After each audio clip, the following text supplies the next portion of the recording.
Hey, welcome in. Welcome to the Arrowhead Addict podcast. We are here coming to you live. Let me tell you, the dopamine, it's flowing. I am damn excited. Damn excited. That's a terrible drum roll. Oh! Boy, how you doing, man? Patrick. Will Sterling. Yeah. Super Bowl champion, two-time Pro Bowler, and Trent Green. Trent Green, how you doing? Hey, what's going on, guys? And he picked it up! He picked it up! He's gonna score!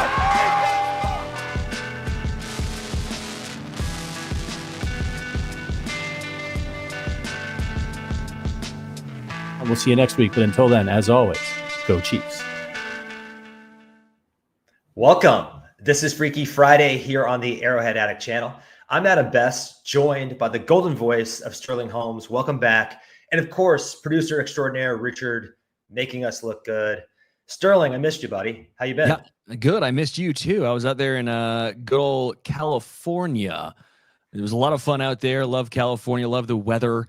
Love you can have the beach, the mountains. You drive a couple hours either which way and you'll have fun. Or you drive a couple hours and go about 5 miles if you're in LA. Either way, it was a great time. Really enjoyed it. I am in LA. Where were you at? LA. Oh shit, man. I even knew the smart. I'm the smart guy. We flew into Burbank because we know it's in the know. If you're smart, you fly to Burbank. Yeah, you can fly into Burbank. You can fly into Ontario. LAX is a mess. Well, while you were gone last week, my dad and I went head to head drafting basically all-time Chiefs, but fantasy style. So 15 players, both sides of the ball. And man, I was afraid I was going to get charged with elder abuse for that one. I mean, it was straight domination. In my dad's defense, he was going with guys that hit him in the fields. He was going with the John Alts and some of those guys. He wasn't the most strategic of fellows because I came out of the gate and lined up DT and Chris Jones right off the bat, and it was a wrap. It was a wrap. So we're going to do some rankings today once again, though. And what we're going to do, given that Sterling and I are both pretty dialed in with the entire league, we wanted to do a super deep dive and power rank opponent degree of difficulty. So we'll count down from 14 to 1, worst to first, and we'll bucket them into tiers along the way. Green equals easy. Red, of course, is hard. And yellow is caution. Yellow is like, this game, the Chiefs should probably win this game, but it could be tough still. By the way, as we're doing this, we went through it. We're gonna do the AFC West as the road game. So we're doing the road games. That we're not doing them twice. We don't have that stamina to do it twice. We just can't do it. We're getting too old. So we're just gonna do it once, and we're gonna take them as the road game. So it'd be the Chargers in Brazil. It will be the Raiders in Vegas, and it'll be Denver in Denver. Exactly. And factors like sequencing, when the Chiefs play them in the schedule, and home versus away certainly come into play here. For example, Philadelphia, we'll get into this, but Philadelphia comes to Arrowhead, the Chiefs have to go play the Bills on the road. So that complicates, like, are the Eagles, even though they beat the Chiefs in the playoffs and the Chiefs beat the Bills in the playoffs, like, you got to consider the home and away. Let's just dive in and hit number 14. Do you have an obvious answer? Because for me, it's the Tennessee Titans. Yeah, Titans are the one I was going with. I think Titans are the easiest one. It's funny. I think the easiest games for the Chiefs are on the road. My overarching thought of the schedule breakdown this year for KC was this is pretty good. Relatively easy speaking, of course. I mean, the Chiefs are going to be playing a one schedule because they keep winning, so they're going to have tougher games than the majority of teams in the NFL. Yet, when it breaks down, I go, this might be, again, on May 16th. We'll find out. Some of these teams might surprise us, but it feels like this is, on paper, the easiest I can remember of the Chiefs' schedules in the past 6 or so years. Yeah, because there are not a lot of bad back-to-back stretches. There is the Chiefs going to Buffalo and then going to Denver, but there's a bye game sandwiched in between those. So that's the only back-to-back. The back-to-back. There's no back-to-back road games because you're right. There's the bye in between.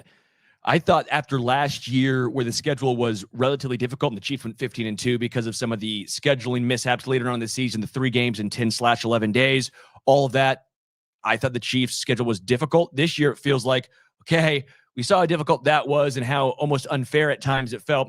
This year we're going to let KC get a little more rest. All these primetime games. Yeah, I really like the way, overall, again, on May 16th, the way the Chiefs' schedule lines up.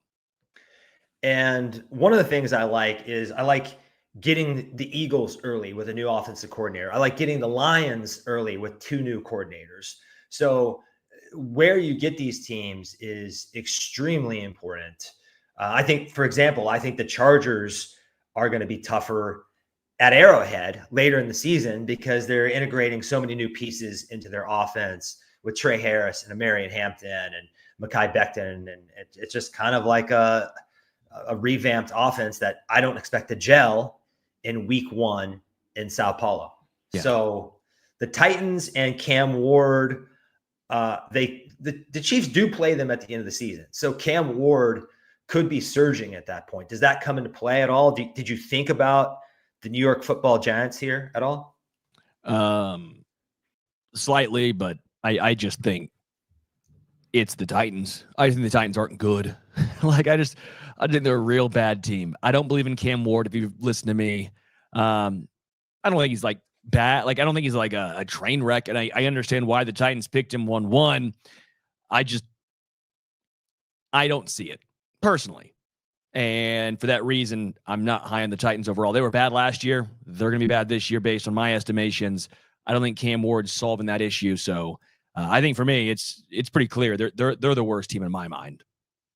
Well, if you look at the situation Caleb Williams came into and still had some trouble, it's just not a good spot for Cam Ward. So, but I think Jackson Dart in New York has a franchise wide receiver 1, has a franchise left tackle. They have a monstrous defensive line, which could potentially give the Chiefs some trouble when you have they've got 4 or 5 actual dudes on that defensive line in New York. So New York, Indianapolis would probably be in the mix for next up too. Is there anyone else you're looking at for 13? Yeah, Indy would be the one because what are they doing at quarterback? That's the biggest wild card in the entire schedule because Anthony, if the switch does flip for Anthony Richardson, and I would probably handicap that at 75, it won't. 25% it will. It's possible though. He is. If there's one player that we should be comparing to Cam Newton and Josh Allen, it is that kid because his athleticism is not human. You know what I mean? So. Yeah, I get that. But the fact that he took a play off because he ran too much, it just doesn't seem like a leader. If you do stuff like that after your offensive lineman's been grinding all damn game, you're going to lose the locker room. The variance of Richardson is so high. I get the thought process. It's easy to say Josh Allen or Cam Newton, but Cam Newton was elite in college, elite. Richardson was not. Josh Allen, I get where you're coming from because he wasn't polished at all necessarily coming out of Wyoming. Still better numbers than Richardson. Yeah, I get it, but to me, I still think the Colts overall have a better overall roster than the Giants do. Although the Giants defense is pretty salty and Malik Neighbors is great and Anthony Thomas and I go Giants 13, Colts 12 personally. I think I'm cool with that. The Giants are going to be pretty desperate. And by the time the Chiefs play the Colts, it could be Danny Dimes. It could be Daniel Jones at quarterback too. So that if it was Daniel Jones, that would make it tougher. But I'll go Giants. I'll agree with you here. Giants at 13, and then we're going to slide the Colts into that 12 slot. And what gives the Colts at least a slight nod is the Chiefs always struggle against Indy. I don't know why. God. It's like them in Tennessee, but Tennessee, obviously, that was more or less with Vrabel. But historically, Indy just always feels, even in the Holmes era, I mean, that Matt Ryan game where Chris Jones got in trouble for whatever he said, you know what I mean? Like, yeah, and it goes back to the Andrew Luck comeback and the kicker who will not be named on this program. They lost the no punt game. They lost them in, I think, 2006 with Herman Edwards in the playoffs. It's just unreal how many headaches the Colts have given the Chiefs in the last, I don't know, 30 years or so. So yeah, some ghosts that need to be demons, whatever, that need to be exercised there. Okay, it gets a little tougher here. Oh, I disagree. I think 11's the easy one still. There's one more game that's obvious to me. Let me see if I can find it. You're not buying the Raiders. No, that's not it.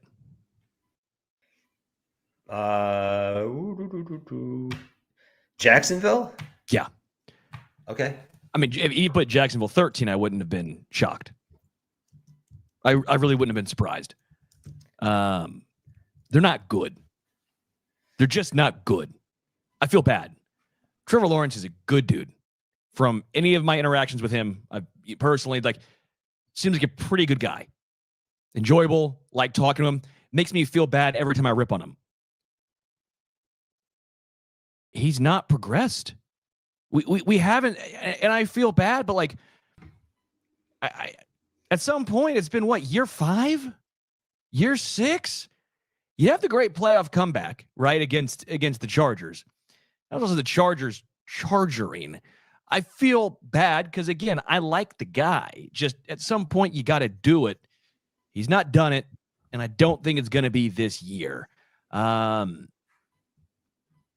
me, it's Jags 11. I think those 4 teams, the Titans, the Colts, the Giants, the Jags, all 4 are on the road, by the way. That's great. Your easier games are, again, on paper at least, your easier games are on the road. It's probably what you'd like to have happen. If you're a good team, at least. If you're a bad team and you need all the help you can get, you want those teams at home. But yeah, I like it. So to me, those 4 teams are in a tier almost by themselves of bad. I wouldn't feel too bad about your opinion on Trevor Lawrence. He was the prince who was promised. He was supposed to be allegedly the most generational prospect since Andrew Luck. And he just hasn't delivered on that. And you can make all the excuses you want. I don't like a lot of the front office decisions prior to this year. I kind of like the James Gladstone kid. He really came in this draft and made his mark on this team. And there's a huge sea change there. But look at what Jaden Daniels and CJ Stroud did. They came right in and kind of set the league on fire. And that's what people expected for Trevor Lawrence. And he hasn't had a season as good as either of those guys had as a rookie. So I'm just out of excuses. I do think they have a little new car smell on them because the big Travis Hunter deal is super sexy. And I think there's going to be a lot of intrigue of how much he plays on offense versus defense. That's going to lead SportsCenter a lot in the month of September. That's probably the reason why they got the Monday Night Football game there. Let me ask you one thing. I think we're going to tier all these red, right?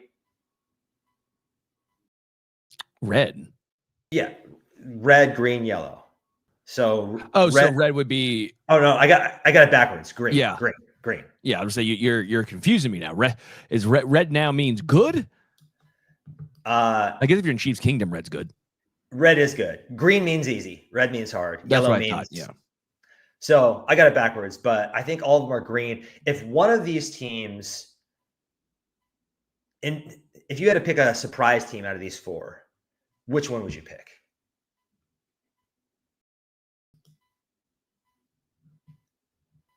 Probably the Giants. Because I think the Giants have a good core. Tennessee, I just don't believe in Cam Ward. And I still think they have enough talent either way. Indy's interesting because of Anthony Richardson. I do like some of they have a higher floor of surrounding cast members, even if the ceiling might not be as high on some of them. Giants, I just think, have some really good players defensively too. So I'd go with probably the Giants. They're good at all the most important positions. I mean, not quarterback probably, but great wide receiver one, great left tackle, great defensive line. It's a good blueprint for success there. I'm probably going to go with the Colts just because if Anthony Richardson ends up doing like a decent poor man's Cam Newton impression, and they can just run the ball with Jonathan Taylor. If you look at Tyler Warren and Josh Downs and Michael Pittman, I think that is a ball control offense in the making. And Shane Steichen, he's a good coach. I like what he did with Jalen Hurts. So if there's anybody to make this offense go, it's him. I don't think any of these teams are going to be good though. So let's tear them all green. Green for all four of those. And then the next one, I think, starting the yellow category, is the Raiders. I agree. I think the Geno Smith move is their version of Alex Smith. They have brought in Pete Carroll to change the culture, to be competitive, to be respectable.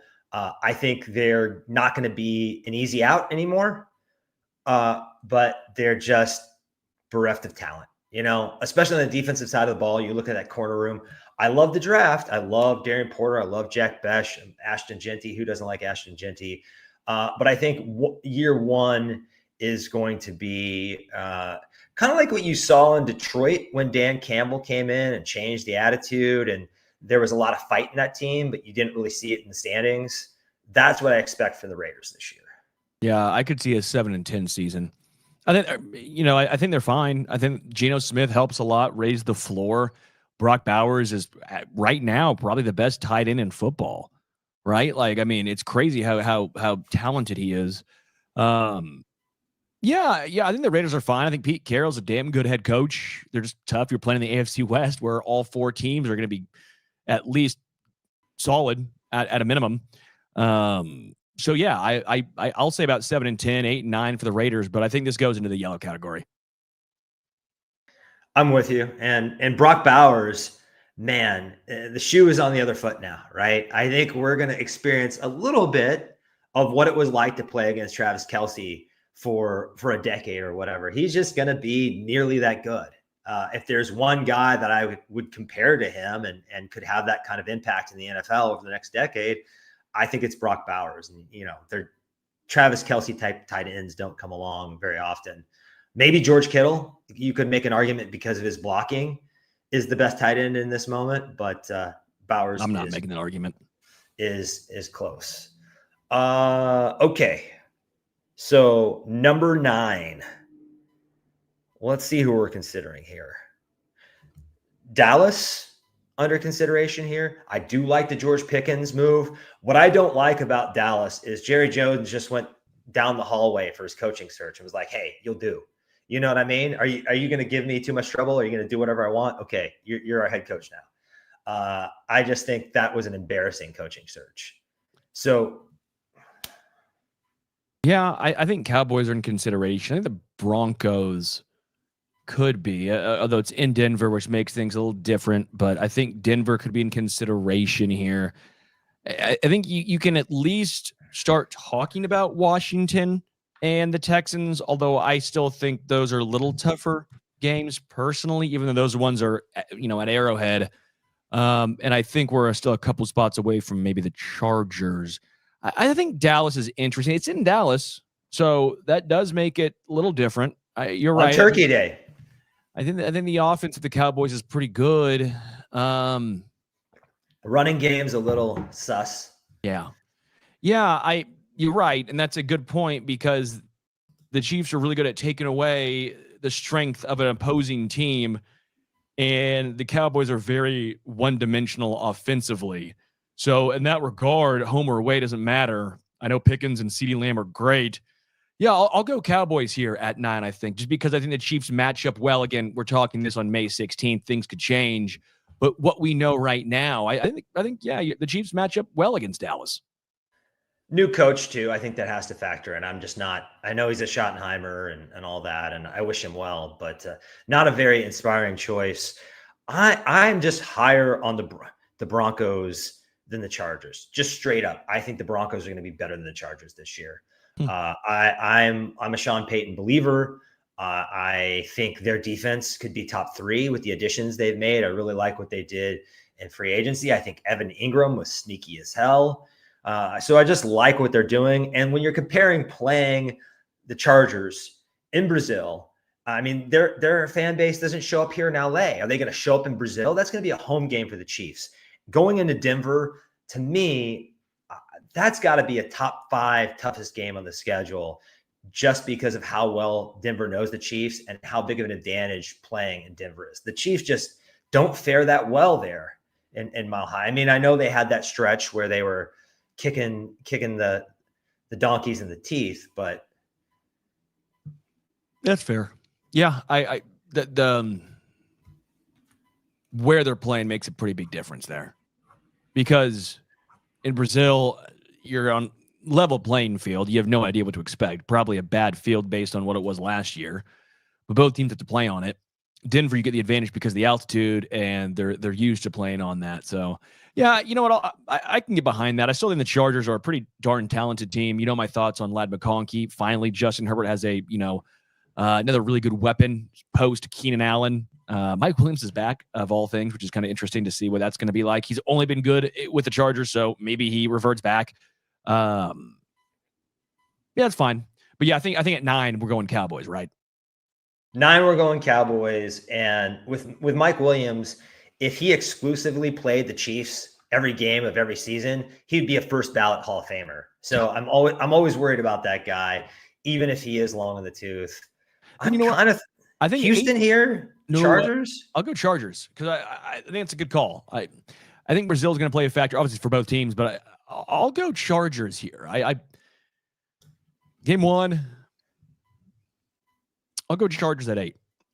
Spags and Andy and Big Red have a lot of time to game plan for this one. That's another reason why I think it's an easier game than some might think. It's yellow. Are we still in the yellow when we're looking at Houston next up? Maybe Washington. I'll go Washington 7 and then Houston 6, and that will round out the yellow. I think those two teams are fairly interchangeable. My thought this year is Washington is Houston from 2 years ago, where last year's Jaden Daniels as a rookie took it by storm, was phenomenal. They went farther than Houston did. But point remains, they were very surprising. That was Houston 2 years ago with C.J. Stroud. When he was a rookie, he came in and just thrived. Well, part of it is they were playing a last place or a third place schedule, right? It's pretty easy. I'm not saying that was the only reason why those two teams were good in their respective seasons, but it helped. What happened when Houston had to go up and play a more difficult schedule last year? Took a step back. I don't think Houston was bad last year. I don't at all. I loved a lot of their offseason moves. The issue was they played a harder schedule, and so the games that they were winning, well, now they're losing by 3 versus winning by 3, right? That was, to me, a big difference. I think you're going to see that with Washington this year as well. I think Washington's going to take a slight step back. You know how film on Jaden Daniels the same way they did on C.J. Stroud. That's why I think Houston's actually going to take a slight step back to what they were 2 years ago, while Washington has that quote-unquote sophomore slump. I still think Washington makes the playoffs. I still think they're a good team. I just think that they're going to potentially underwhelm what some expectations might be. I'm going to play devil's advocate here because I might have these two teams swapped. I think if you compare Houston to Washington, second year for Stroud to second year for Jaden Daniels, I see the similarities, and I think teams are going to throw some new things at Jaden Daniels, no doubt. And there might be momentary sophomore slumps, but I think there were other problems in Houston last year. First of all, Bobby Slowick is not a good offensive coordinator. He's just not. And when it came to the offense, it was uninspired. When it came to the offensive line personnel and protection plan, it was just bad. They could not protect C.J. Stroud. He was getting his ass kicked all season long. And I think Cliff Kingsbury is going to do a better job as offensive coordinator in Washington. I think he's the kind of guy that should be an offensive coordinator, not a head coach, but he looked very good last year. And they're really going all in. They brought Laramie Tunsil in. They brought Deebo Samuel in. I like those moves while Jane Daniels is on a rookie contract. Also, one of the things that sunk the Texans last year is just bad luck. Stephon Diggs gets hurt. Tank Dell gets hurt. All of a sudden, it's Nico Collins and a bunch of nobodies out there. So it was really an unfortunate season for the Texans. But these two teams are very similar in terms of where they're at in their NFL journey. So you flip a coin, and I'm fine with the Commanders at 7, the Texans at 6. And I'm kind of thinking this wraps up the yellow. Agreed. And by the way, the Laramie Tunsil move was great. The Deebo move was good. I love what Washington did. But I said the exact same thing last year with Houston. I mean, I like verbatim of rookie contract, all this stuff. You go all in. Houston did, and it didn't quite work out. You're right. Injuries played a huge factor. And the reason why I'm giving Houston still the nod, Will Anderson is a different beast. Derek Stingley is ridiculous. Like I think the overall defense is better for Houston than it is for Washington. And that's why it's not even close. I like the Commanders' offense better, but the Commanders also just their running game outside of Daniels isn't that inspiring. And I like the Texans they added Jaden Higgins, they added Jalen Noel, I like Woody Marks as a change of pace running back. So but yeah, let's have them in yellow and do a tier break for the top 5. I'm just going to throw out who we have left. We have the Eagles earlier in the year at Arrowhead, the ultimate revenge game. I'm not usually a big revenge game guy, but I think this classifies as a bona fide revenge game.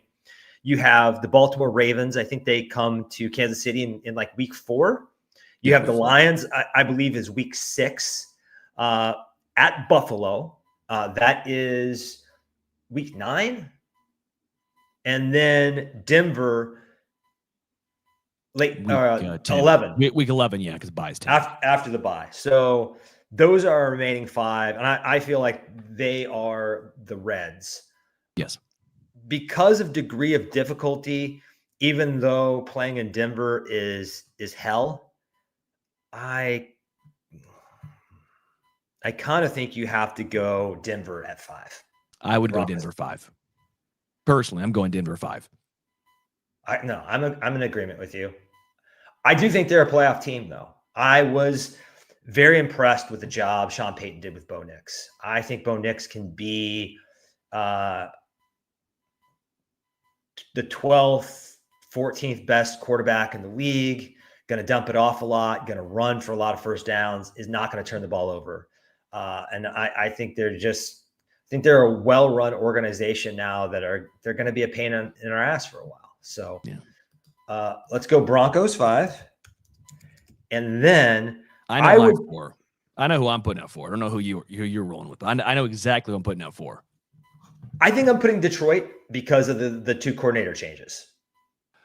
Okay, that's a good call.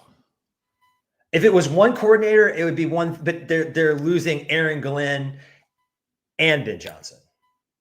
With Ben Johnson being the bigger deal because they have and their head coach is not a play caller. He's one of the best CEO coaches I've ever seen, but we don't know what that offense is going to look like. I suspect because of how many pieces they have and how good that offensive line is, that they're still going to be good and have continuity. But a lot of people think Ben Johnson is the best play caller to come along since McVay and Shanny.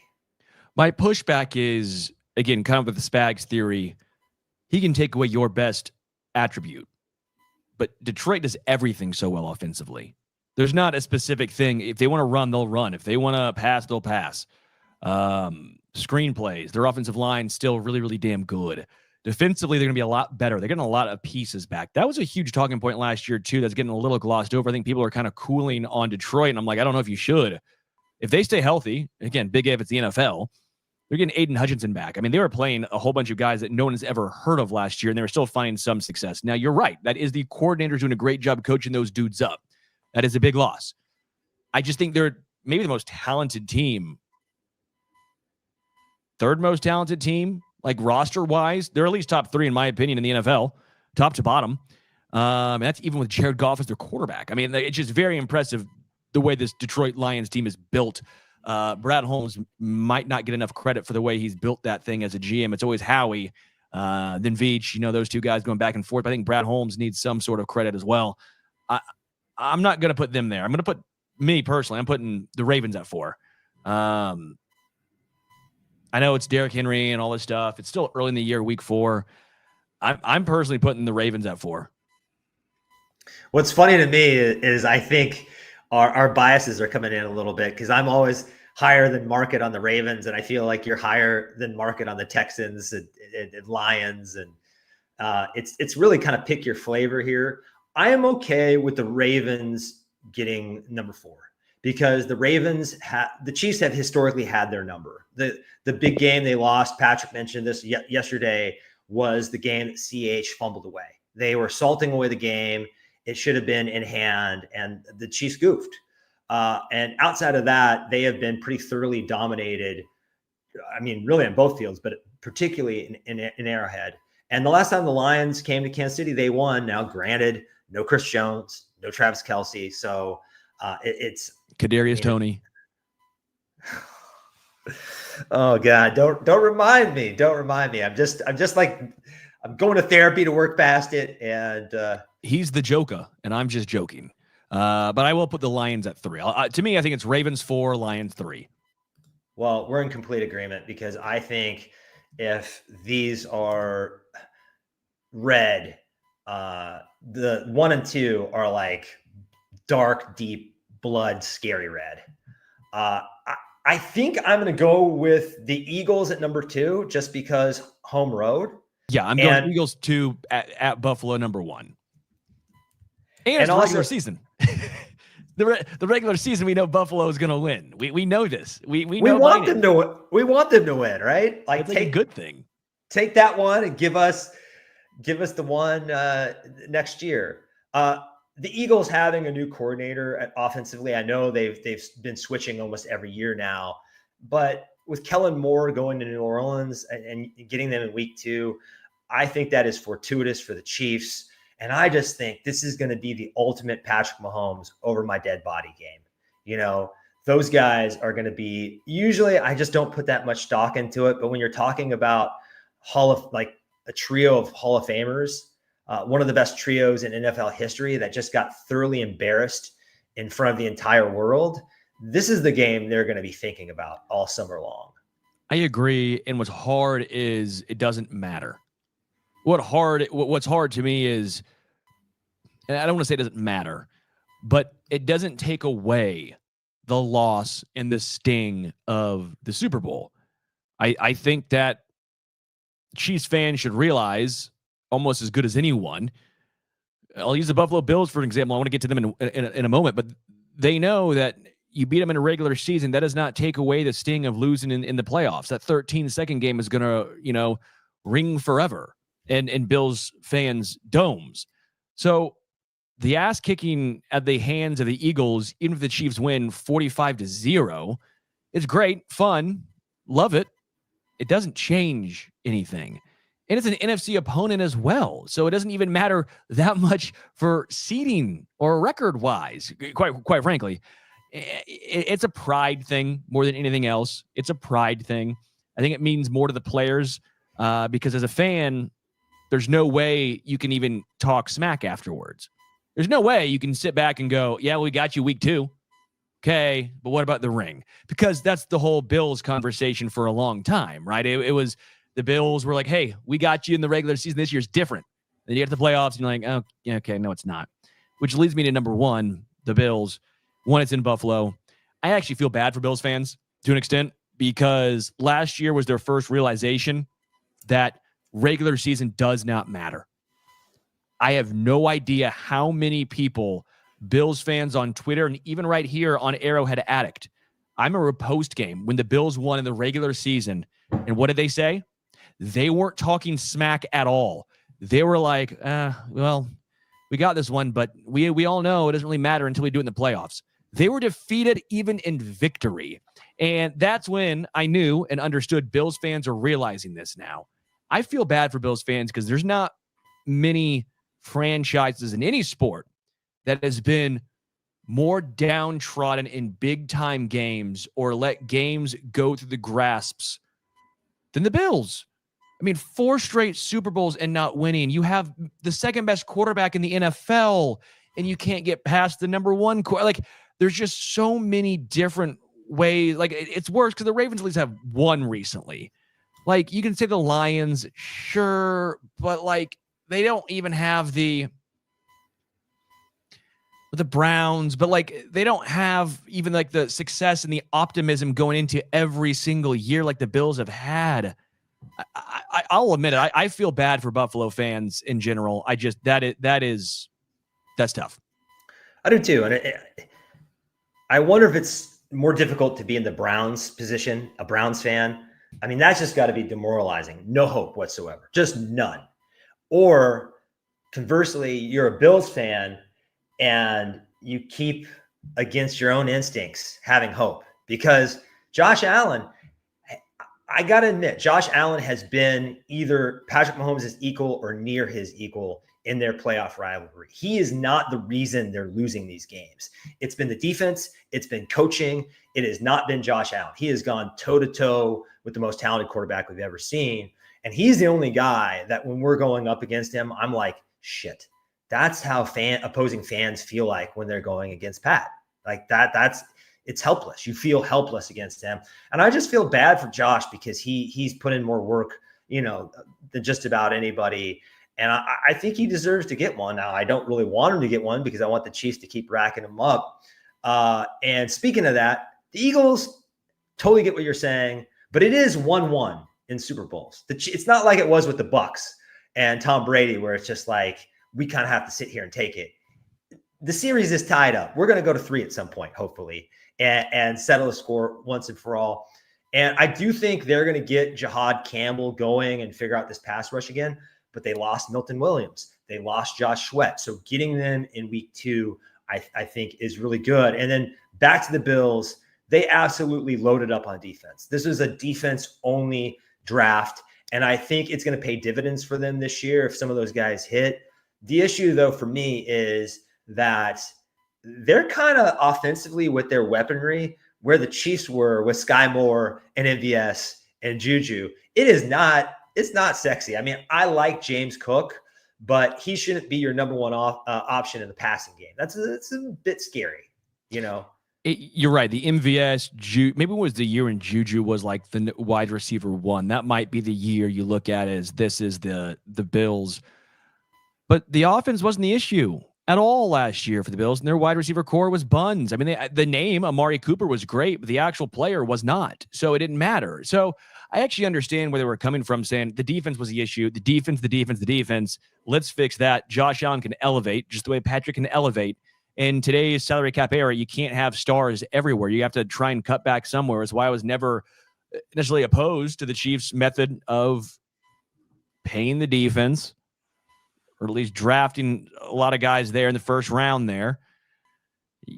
You pay an offensive line or draft well there, and then you're going to have to try and scale back at wide receiver. People always said, well, it's unfair to Patrick. I go, I get it, but if it's unfair for him to have to try and score 45 a game, it's unfair if he's getting his, running for his life every single time he takes a snap. You're going to have to cut back somewhere in today's NFL. It's just, there's no such thing as a perfect team. And so for that reason, I was okay with what the Chiefs did back then, although I do like their methodology of drafting wide receivers because they're developing them now, which is a nice change of pace. But the Bills, I actually didn't agree. I did not disagree with what Bean did in the draft personally. They could use the Jalen Royals, though. You look at that. Sure. I mean, this is how much respect we have for Josh Allen in particular. Look who Jalen Hurts has around him. Best offensive line in football. I do like the Bills tackles, but he's throwing to A.J. Brown, Devonta Smith, Dallas Goedert, and Saquon Barkley.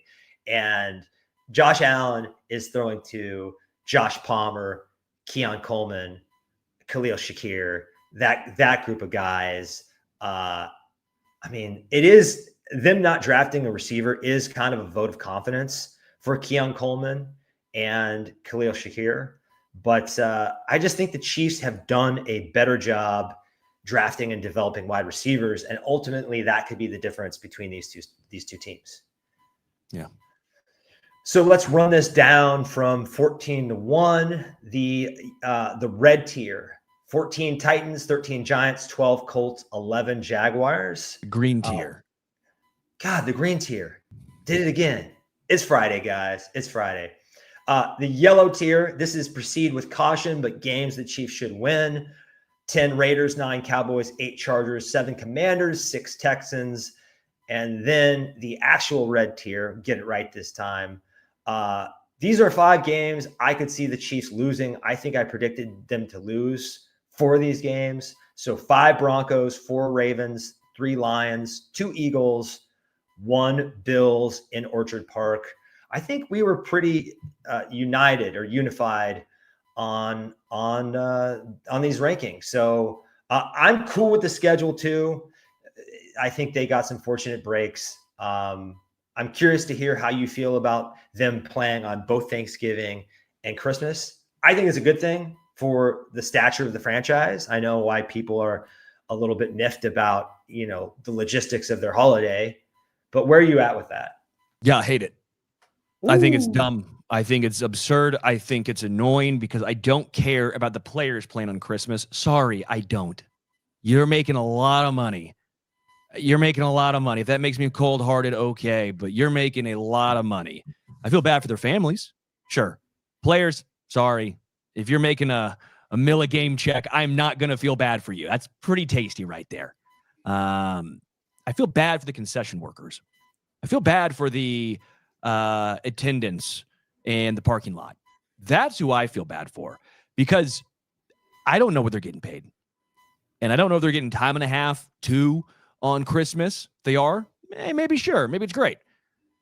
That really irritates me. I know the Chiefs want to, and I get your thought process of being a fixture on Christmas. I get that. But now you're doing Christmas and Thanksgiving. I know they're on the road this time, so it makes it a little different. There's just, I don't know, man. I get it. As a fan, it's fun. You get to watch your team on Christmas, but I also remember the Raiders game a couple of years ago. Was that fun for people to watch on Christmas? Did you guys enjoy that? Do you guys love watching that? Or did it ruin your Christmas? Or did it ruin your Christmas? For me, I'm okay. I'm luckily enough. I'm able to remove myself from that particular game and say, hey, that sucks. I'll have my emotions on that tomorrow. I'll have my emotions on that when I talk about it and go through it and break it down. Right now, I'm not going to let that ruin my day. A lot of people can't do that. I think a lot of people were like, my Christmas is ruined after that Raiders beat down, slight hyperbole, against the Chiefs on Christmas a couple years ago. So I don't know. I'm not a fan of that. I'm not a fan of the international game, especially in Brazil. They had one chance. They ruined it. They did not do a good job last year. The field was brutal. Players clearly did not like it. They talked about they couldn't even walk around. You have to have like armed guards to go anywhere. What's the point? How is that your yeah, you know what? Let's do that. Let's make it so the players feel unsafe. Great. I'm sure that'll go over lovely. Like, what are we doing here? Is product the king?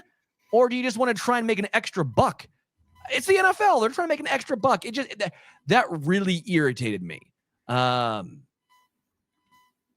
there's my thoughts. Don't like international games, and I don't like playing on both Christmas and Christmas once every 5 years. Awesome.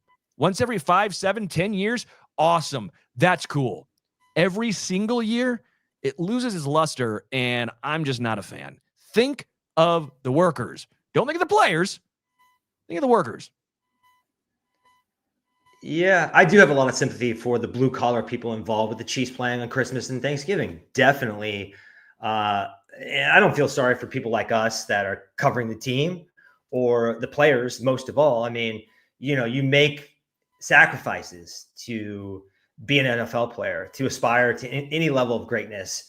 You got to give things up that normal people aren't willing to give up. So I'm with you there. What I will say is it's kind of nice to have the family tradition of at night, you've done the meal, you've done the presents, you spent all day chatting, and the family tradition of the Chiefs on Christmas night. I know not all families bond over the Chiefs. My family certainly does. So I think that is something we could definitely all enjoy together. And I also think if the Chiefs are going to build a lasting imprint on the sports world, and 10 or 20 years from now, we look back and they've built a lasting mega fan base like the Packers have, like the Steelers have. This is important, man. The part of the Cowboys being the bullshit America's team, but the team with most fans, I think playing on Thanksgiving is certainly part of that. Now, they're in a bigger market too, but I don't know. It's good to be in demand. Amazon wanted the Chiefs this year. Last year, Netflix wanted the Chiefs. The NFL wanted the Chiefs on Thanksgiving. It's not always going to be like this for us, guys. You know, in the 2030s, we might be irrelevant. So I think we have to soak it in while we can. But I definitely do have sympathy for the workers. And I hope they're making time and a half. I certainly do. Let's get us out of here with what's spinning. Sterling, what are you listening to? The band Sugar Cult. I don't know if anyone remembers the band Sugar Cult from the early 2000s.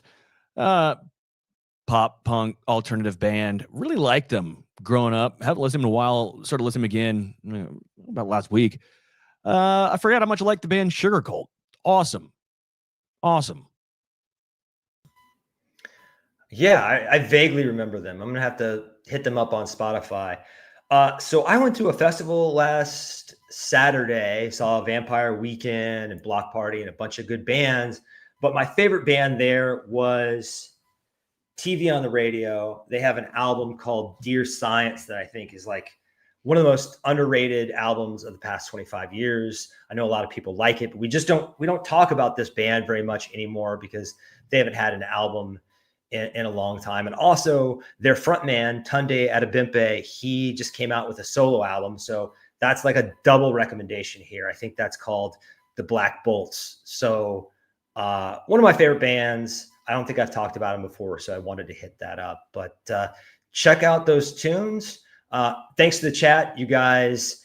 You're always here for us. I love doing a live show. I know Sterling does too.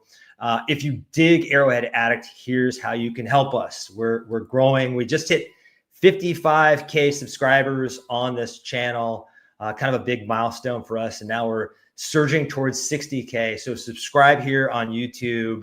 That will really help us out. You never miss a show. Now we're doing shows in the off season, which we consider our season, 5 days a week. Now with the Queens on Wednesday and us on Friday, we got you every single day here. And if you're an audio listener, same thing. You can find our daily shows over there on Spotify and Apple.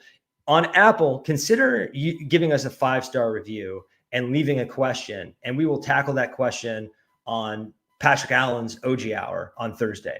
The last thing here, don't forget about Arrowhead Addict. They are going to be doing great coverage all off season long. So when we get into the dog days of summer and you are starving for Chiefs content, Matt Connor and the gang has your back. Join us live next Friday at 3 p.m. Central right here on the Arrowhead Addict channel. Until then, go Chiefs.